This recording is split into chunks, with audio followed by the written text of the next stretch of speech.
அடிப்படையாக ஆள் மனதிலே நாங்கள் பதிய வைத்துக் கொள்ள வேண்டிய ஒரு அம்சம், இந்த உலகத்திலே ஒரு முஃமின், ஒரு முஸ்லிம் எப்பொழுதுமே நிரந்தரமான நிம்மதியை தேடக்கூடாது, தேடவும் முடியாது. இந்த உலகத்திலே எந்த ஒரு விஷயமாக இருந்தாலும் சரி, அவனுக்கு ஒரு அருளாக அமைந்த விஷயமாக இருந்தாலும் சரி, மகிழ்ச்சியாக அமைந்த விஷயமாக இருந்தாலும் சரி, அவன் அதிலே நிரந்தர நிம்மதியை என்ன செய்ய முடியாது, அடையவும் முடியாது, தேடவும் கூடாது. அல்லாஹ் ரப்புல் ஆலமீன் எமக்கு ஒரு அருளை செய்து விட்டார். நல்ல ஒரு தொழில், ஒரு நல்ல ஒரு துணை, ஒரு நல்ல ஒரு குழந்தை, ஒரு நல்ல ஒரு பொருளாதார முறைமை அல்லது ஆரோக்கியமான வாழ்க்கை என்று அமைத்து விட்டான் என்றால் அதில் 100% தேடிக்கொள்ளக்கூடிய சிந்தனை நமக்கு இருக்கக்கூடாது. அதில் நான் 100% என்ன செய்து விட வேண்டும், முழுமையாக அடைந்து விட வேண்டும். என்னதான் இது எனக்கு அமைந்து விட்டாலும் அதில் ஒரு சின்ன ஒரு குறை இருக்கிறதே என்பதை ஏற்றுக்கொள்ளக்கூடிய அந்த மனோநிலை நாம் இருக்க வேண்டும். எந்த ஒரு அருள் அமைந்து விட்டாலும் சரி, அந்த அருளில் 100% அல்லது நிரந்தரம் நிம்மதி என்பதை முழுமையாக தேடக்கூடிய நிலையில் ஒரு முஃமின் எப்பொழுதுமே என்ன செய்யக்கூடாது, இருக்கக்கூடாது. அல்லாஹ் ரப்புல் ஆலமீன் குர்ஆனிலே சொல்லி காட்டுகிறான், யஹ்ஸபு அன்ன மாலஹு அஹ்லதா, தனது பொருளாதாரம் தன்னை நிரந்தரமாக வைக்கும் என்று அவன் நினைக்கிறான் என்று அல்லாஹ் தஆலா சொல்கிறான். அப்போ உலகத்திலேயே யாரும் பொருளாதாரம் தன்னை நிரந்தரமாக வைக்கும் என்று நம்பிக்கையில் இல்லை. எல்லோருமே மரணிக்கக்கூடிய நம்பிக்கையில் தான் இருக்கிறார்கள். இருந்தாலும் அவனது செயல்பாடு எப்படி இருக்கிறது என்று சொன்னால், பொருளாதாரம் தன்னை நிரந்தரமாக வைத்துவிடும் என்கின்ற ஒரு செயல்பாட்டு வடிவம் அவனை அப்படி என்ன செய்கிறது, காட்டுகிறது என்று அல்லாஹ் தஆலா சொல்கிறான். வதத்தஹிதுன மசானிஅ லஅல்லக்கும் தஹ்லுதூன், நீங்கள் கோட்டை கொத்தளங்களை எல்லாம் கட்டுகிறீர்கள், நீங்கள் நிரந்தரமாக இருக்க போகின்றவர்கள் போன்றல்லவா கட்டுகிறீர்கள் என்று அல்லாஹ் தஆலா கேட்கிறான். செயல்பாடு என்ன, நிரந்தரத்தை தேடக்கூடியது போலவோ நிம்மதியை 100% தேடக்கூடியது போலவோ ஒரு முஃமின் எப்பொழுதுமே என்ன செய்யக்கூடாது, இருக்கக்கூடாது. கிடைக்கக்கூடிய அருள்களிலேயே அப்படி என்றால் இந்த வாழ்க்கை சோதனையாக அல்லாஹு தஆலா அமைத்திருக்கிறான் என்கின்ற பொழுது அதில் இருந்து முழுமையாக விடுதலை பெற முடியாது என்ற விளக்கம் ஒரு முஃமினிடத்தில் என்ன செய்ய வேண்டும், இருக்க வேண்டும்.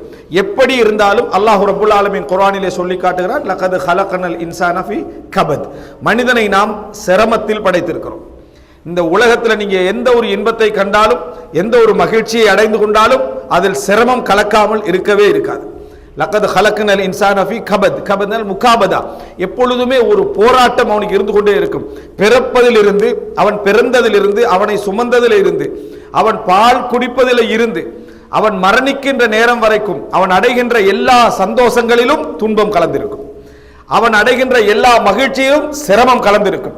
அதை நீக்கிவிட்டு எந்த ஒன்றை இந்த உலகத்தில் என்ன செய்ய முடியாது, அனுபவிக்க முடியாது என்பதை, ஒரு பிரச்சனையை, ஒரு இயல்பை நாம் ஏற்றுக்கொள்ள பழகிவிட்டோம் என்று சொன்னாலேயே அந்த இடத்தில் பலவிதமான சிக்கல்கள் தீர்ந்துவிடும். இப்படித்தான் இது இருக்கிறது என்பதை ஏற்றுக்கொள்ள பழகிவிட்டாலே மனிதனுக்கு அந்த சிக்கல் என்ன செய்துவிடும், தீர்ந்துவிடும்.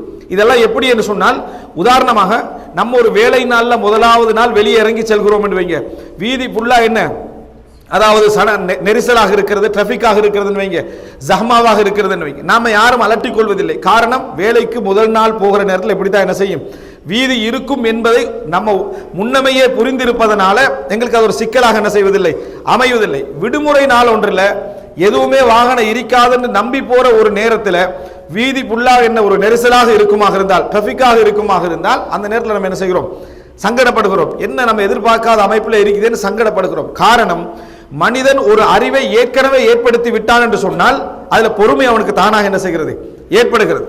இப்படித்தான் இருக்கும் என்று விளங்கிட்டா 2 அவர் கூட வீதியில் என்ன செய்யறான், நிக்கிறதுக்கு அவன் தயாராக இருக்கிறான். ஆனால் அந்த அறிவு அவனுக்கு ஏற்கனவே இல்லை என்று சொன்னால் அதில் பொறுமை என்ன செய்கிறான், இழந்து விடுகிறான். எனவே அன்புள்ள சகோதரர்களை, 2வது கட்டமாக சோதனை என்பது இந்த வாழ்க்கையுடைய எல்லா சந்தோஷங்களிலும் கலந்திருக்கும் என்பதை நாம் என்ன செய்ய வேண்டும், ஏற்றுக்கொள்ள வேண்டும். எல்லா சந்தோஷங்களிலும், நம்ம சந்தோஷம் என்று நினைக்கக்கூடிய அனைத்திலும் இதில் என்ன செய்யும், இது கலந்திருக்கும் என்பதை நாம் புரிந்து கொள்ள வேண்டும். 3வதாக, சில மனிதர்களுடைய வாழ்க்கையில் சில சோதனைகள் நிரந்தரமாக அமைந்துவிடும். இந்த மாதிரியான நிரந்தர சோதனைகளை பொறுத்தவரைக்கும் இதற்கு பல இலக்குகளை, பல காரணங்களை குர்ஆனும் சுன்னாவும் எங்களுக்கு என்ன செய்கிறது, சொல்கிறது.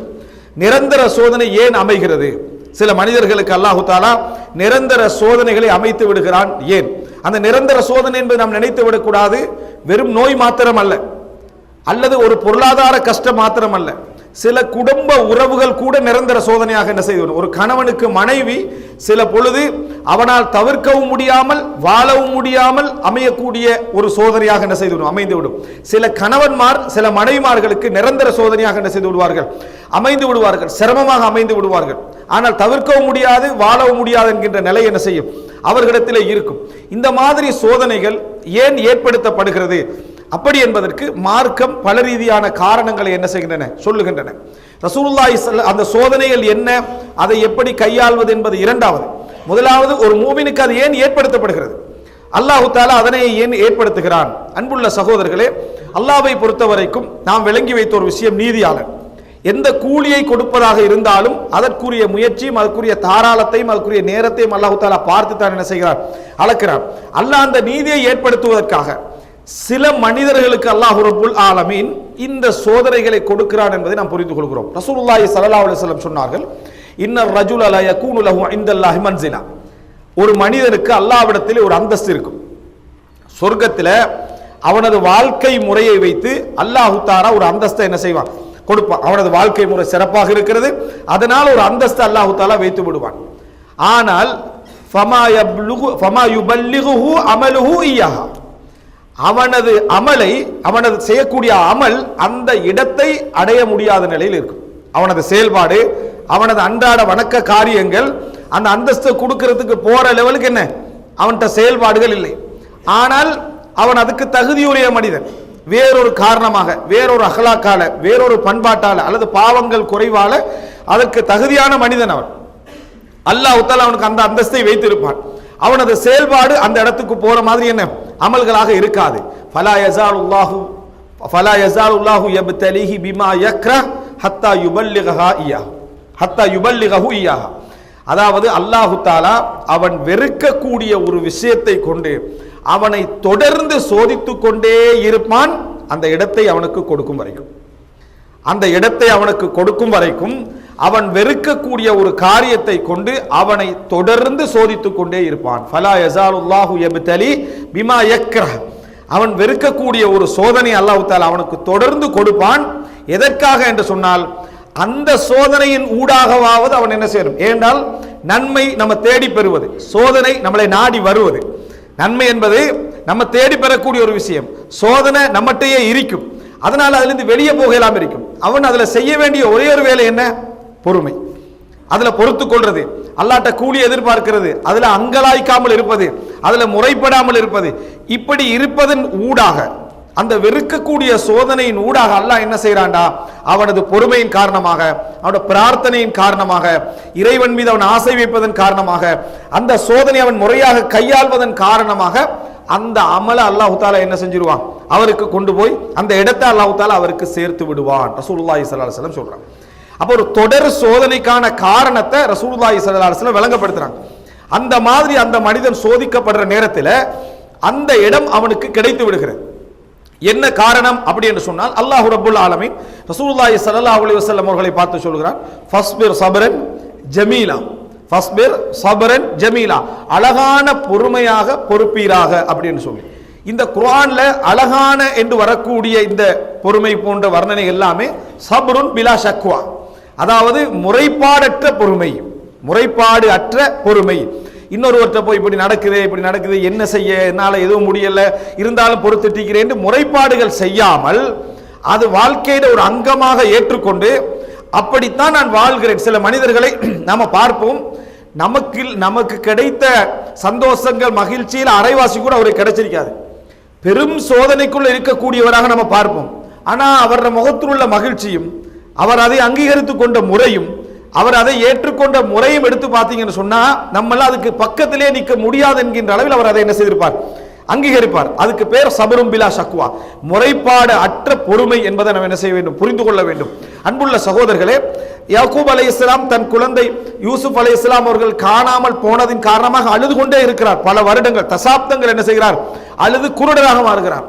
அப்ப அந்த நேரத்தில் அந்த பிள்ளைகள் சொன்ன நேரத்தில், நீங்க இப்படியே யூசுஃபை ஞாபகப்படுத்தி கொண்டே இருக்கிறீர், அழிந்து போகின்ற வரைக்கும் இப்படித்தான் என்ன செய்வீங்க இருப்பீர்கள் என்று சொன்ன பொழுது அவர் சொன்ன வார்த்தை என்ன தெரியுமா, இன்னமா அஷ்கு பஸ்தி வ ஹுஸ்னி இலல்லாஹ், எனது வேதனையும் எனது உள்ள கிடக்கைகளையும் நான் அல்லாஹ்விடமே என்ன செய்கிறேன், நான் முறைப்படுகிறேன். அதாவது உங்கள்கிட்ட நான் என்ன செய்யல, நான் முறைப்படவில்லை. அதனால தான் அவர் ஆரம்பத்தில் என்ன சொல்றாருன்னா ஃபஸபுருன் ஜமீல் வல்லாஹுல் முஸ்தஆன், அதாவது பொறுமையே என்னது, வல்லாஹுல் முஸ்தஆனு அலா மா தஸிஃபூன், அழகான பொறுமையாக நான் பொறுத்துக் கொள்கிறேன், நீங்கள் வர்ணிப்பதற்கு அல்லாஹ்வே போதுமானவன் என்ற வார்த்தை என்ன செய்கிறார் சொல்கிறார். எனவே அன்புள்ள சகோதரர்களே, மூன்றாவது கட்டமாக நம்ம புரிந்து கொள்ள வேண்டும், எங்களுக்கு ஒரு சோதனை ஒன்றை அல்லாஹ் தஆலா நிரந்தரமாக ஏற்படுத்தி இருக்கிறான் என்று சொன்னார். அதை நம்ம அடையாளம் கண்டறணும். அதை நம்ம என்ன செஞ்சிடணும், நான் ஒரு இந்த நிரந்தர சோதனையில இருந்து கொண்டிருக்கிறேன், எனக்கு இது ஒரு சோதனை தான், என்ன கஷ்டத்தில் விளங்கிடும்.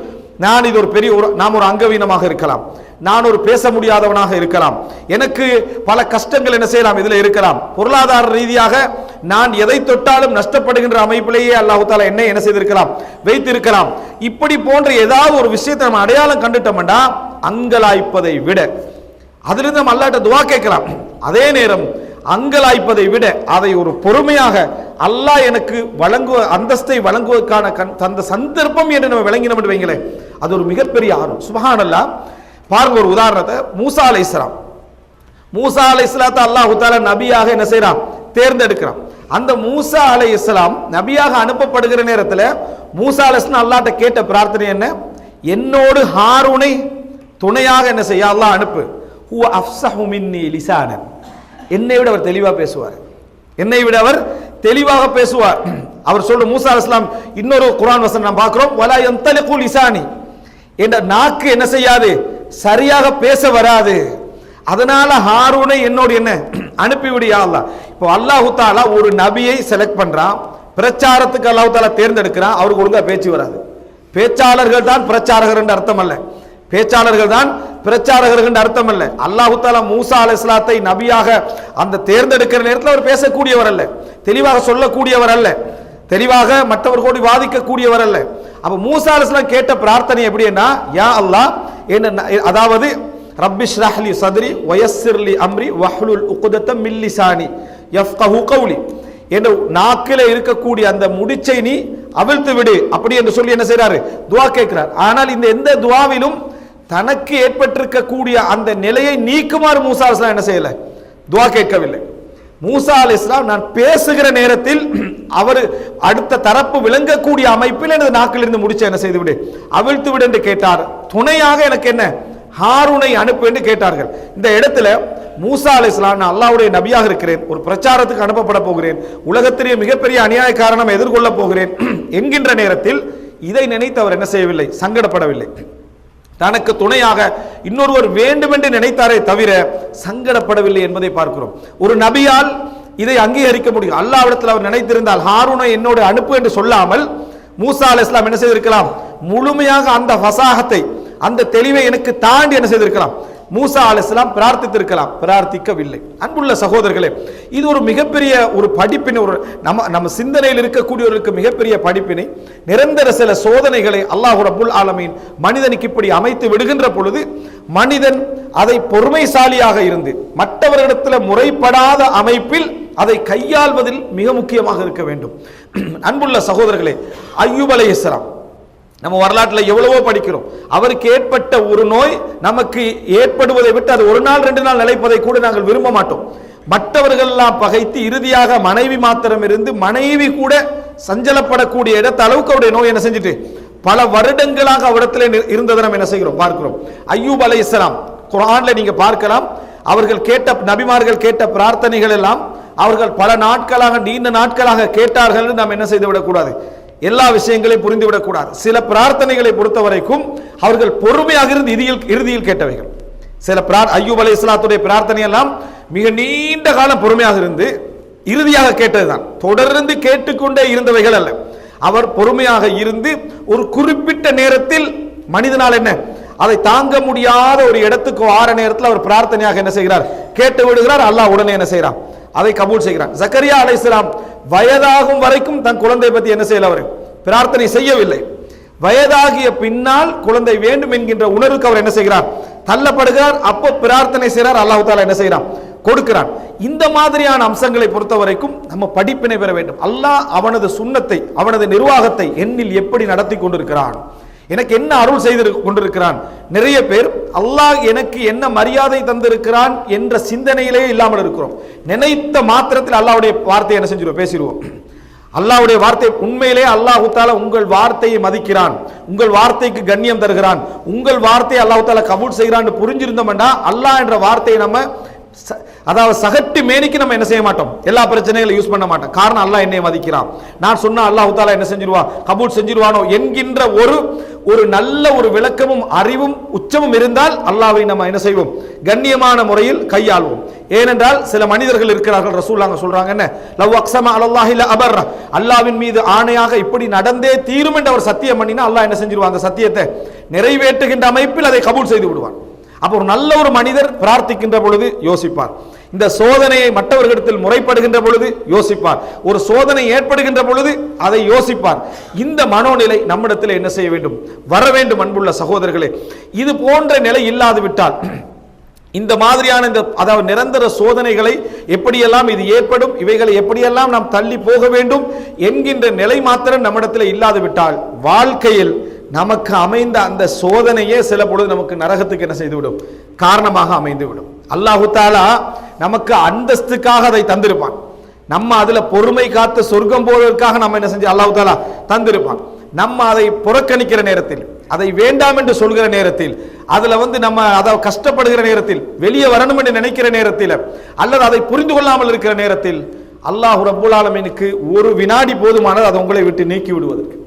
அதுக்கு பின்னால நீங்க இதுவரைக்கும் கஷ்டப்படாத ஒரு நிலைக்கு அல்லாஹ் தஆலா உங்களை மாற்றி விடுவான், அது போல மாற்றி விடுவான். அவ்வளவு பெரிய சந்தோஷங்களை அல்லாஹ் என்ன செய்து விடுவான், தந்து விடுவான். ஆனா நம்ம சோதனை போனோமே என்று சந்தோஷத்தில் இருப்போம், அல்லாஹ் ரப்பல் ஆலமீனுடைய அருள் போனது என்ற விளக்கத்தில் நம்ம என்ன செய்ய மாட்டோம், இருக்க மாட்டோம். அல்லாஹ்வுடைய அருள் தான் என்னை விட்டு என்ன செய்தது, போனது என்ற விளக்கத்தில் நாம் இருக்க மாட்டோம். எனவே அன்புள்ள சகோதரர்களே, இது மிக முக்கியமான ஒரு பகுதி, அடிப்படை. இதுல தொடர்பான விஷயங்கள் என்று நிறையவே உண்டு, சம்பவங்கள் என்று நம்ம அதான் மிக முத்தாய்ப்பாக சுருக்கமாக தெரிந்து கொள்ள வேண்டும். வாழ்க்கையில யார் யாருக்கெல்லாம் நிரந்தரமான கஷ்டங்கள் என்று அமைந்து விட்டதோ, இது நீங்குமா என்ற கேள்வியோடு அமைந்து விட்டதோ, அவைகளெல்லாம் சில பொழுது எம்மை அல்லாஹு தஆலா மன்னிப்பதற்காகவும் அவனது அந்தஸ்தை கொண்டு வந்து எங்களுக்கு சேர்ப்பதற்காகவும் அல்லாஹ் வழங்கிய மிக முக்கியமான ஒரு அருளாக என்ன செய்யலாம், இருக்கலாம். அதில் பொறுமை காப்பதும், முறைப்படாமல் இருப்பதும், அதை கண்ணியமாக அங்கீகரித்துக் கொள்வதும் அல்லாஹ் ரப்புல் ஆலமீன் எங்களுக்கு தரஜாக்களை உயர்த்துவதற்கு காரணமாக அமையும் என்ற புரிதல் உள்ள வாழ்க்கை அல்லாஹ் ரப்புல் ஆலமீன் எம் அனைவருக்கும் தந்தருள் பாலிப்பானாக.